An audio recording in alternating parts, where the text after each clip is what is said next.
तकलीफों से भरी पड़ी थी और ये सब उसे ख्याल की वजह से था कि उसे गे होने की वजह से परेशान किया जाता है। मैंने उसे ये सिखाना शुरू किया कि वो अपना ध्यान इन सब बातों से हटा ले। मैंने उसे उसका लिखा ईमेल दिया और कहा, इसे फिर से पढ़ो, उन सब बातों को देखो जो तुम नहीं चाहते और मुझे बता रहे हो। मैं जानता हूँ इसे लेकर तुम कितने आवेश में हो। जब आप किसी बात पर आवेश के साथ सोचते हैं तो वो उतनी जल्दी घटित होती है। और उसके बाद उसने जिस चीज की चाहत है उस पर ध्यान लगाने की बात को गंभीरता से लेना शुरू कर दिया। और इसके करीब 6 से 8 हफ्तों के अंदर जो हुआ वो एक चमत्कार था।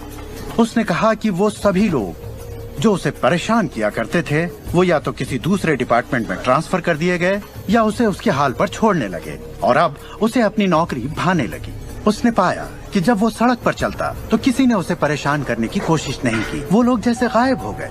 आदमी हूँ, आदमी से प्यार करता हूँ। जब वो अपना स्टैंड अप कॉमेडी शो करता, लोग तालियों से उसकी हौसला अफजाई करते। उसकी पूरी जिंदगी बदल गई क्योंकि उसने अपनी सोच बदली। वो क्या नहीं चाहता, किससे घबराता है, किसे टालना चाहता है, इनसे हटकर वो जो चाहता है वो सोचने लगा। तो हमें अपनी सोच और नजरिए में बहुत पॉजिटिव होना चाहिए, तभी हम पॉजिटिव लोगों और पॉजिटिव हालातों को अपनी ओर आकर्षित कर पाएंगे। लेकिन जब हम नेगेटिव होते हैं या बहुत ज्यादा गुस्से में होते हैं तो ऐसी स्थिति में नेगेटिव और गुस्से लोगों और नेगेटिव हालातों को आकर्षित करते हैं। और फिर आप अपनी ओर आकर्षित करते हैं उन प्रबल विचारों को जिन्हें आपने अपने दिमाग में रखा हुआ है। चाहे वो विचार सचेत मन के हों या अचेत मन के हों, वो आकर्षित होंगे। अगर आप ध्यान से देखें तो हमारी रोजमर्रा की जिंदगी में बात जब रहस्य और हमारे दिमाग की शक्ति और इरादे की शक्ति की हो तो ये हमारे चारों ओर है। हमें सिर्फ अपनी आंखें खोलनी है और उन्हें देखना है। आकर्षण के सिद्धांत को आप हर तरफ देख सकते हैं। हर चीज को आप अपनी ओर आकर्षित करते हैं।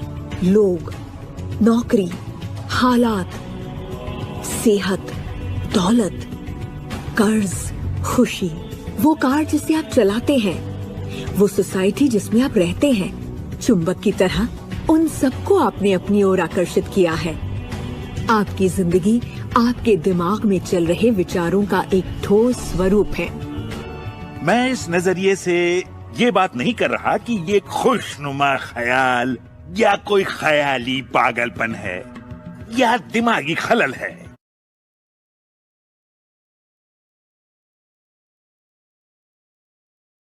ये मैं आपसे कह रहा हूँ एक गहरी बुनियादी आकर्षित किया है। अब मैं जानता हूँ कि ये सुनते ही आपको ये बात बिल्कुल नागवार लगेगी। आप फौरन यही कहेंगे कि मैंने कार हादसे को आकर्षित नहीं किया था, मैंने फला क्लाइंट को आकर्षित नहीं किया, मैंने कर्ज को आकर्षित नहीं किया, मैंने आकर्षित नहीं किया, वो चाहे जो भी हो जिसके बारे में आप शिकायत कर रहे हैं। लेकिन मैं सीधे सीधे आपके मुंह पर यही कहूंगा कि हाँ, आप ही ने आकर्षित किया था। ये कड़वा सच आपको अपने गले से उतारना सबसे मुश्किल होगा, मगर एक बार आप इसे मान लें तो ये जिंदगी बदलने वाली बात है, क्योंकि कुल मिलाकर ये विशाल रहस्य का एक हिस्सा है। आकर्षण ज्यादातर खुद ब खुद होता है। हमें लगता है कि हमारा इस पर कोई काबू नहीं है। हमारे विचार खुद ब खुद आते हैं, हमारे एहसास खुद ब खुद होते हैं और इसीलिए हर चीज हमारे पास खुद ब खुद आती है।